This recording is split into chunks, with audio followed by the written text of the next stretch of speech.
খুব ভালো হয়েছে রান্না, খুব টেস্ট। Thank you. আর গরম গরম সার্ভ হয়েছে। হ্যাঁ একদম গরম গরম। হাই এভরিওয়ান, এখন পেহেলগামে আছি আর গেস্টও সব পেহেলগামে এসছে।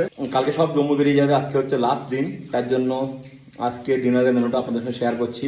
আজকে মেনুতে প্রথমেই আছে একদম গরম গরম ধোঁয়া ওঠা ভাত, এখানে ডাল গরম গরম, তারপরে আছে ডালের সঙ্গে এখানে পাকোড়া, এখানে আছে বেগুন ভাজা, তারপরে এখানে হচ্ছে চিকেন গরম গরম ধোঁয়া ওঠা, মাটন দেখুন লাল লাল ঝাল ঝাল মাটন, তারপরে লাস্টে হচ্ছে মিষ্টি, আর এখানে হচ্ছে আপেলের চাটনি।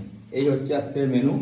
দেখুন আমরা কীভাবে প্রোভাইড করি, আমরা কিন্তু একদম হটপটে করে নিয়ে আসি এবং গরম গরম প্রোভাইড করি। আজকের মেনুটা একটু বেশি স্পেশাল, কারণ হচ্ছে কালকে সবাই চলে যাবে, সেই জন্য আমরা সেই দিনের মেনুটা কিন্তু একটু স্পেশালি করি। দাদা রান্না বান্না কেমন হয়েছে বলো?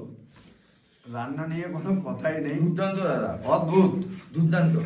বৌদি বলুন, ঠিক আছে বাঙালি খাবার? খুব ভালো হয়েছে রান্না, খুব টেস্ট। Thank you.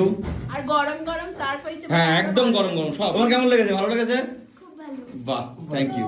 কাশ্মীরে এসে সবাই বাঙালিরা চায় একটু বাঙালি ফ্লেভার।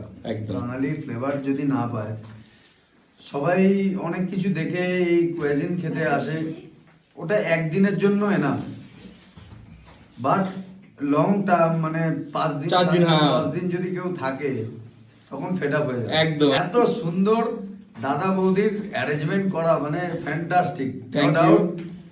খুব ভালো খেলাম, থ্যাংক ইউ দাদা। Thank you. কলকাতার লোক, নিজের লোক, কারোর কোনো টেনশন নেই, বাস। বিন্দাস। এইটাই বাস, দাদা দাদার কাছ থেকে বিরিয়ানি খেয়েছি, এইটাই আশা করেছিলাম, তার জন্য ঠিক আছে।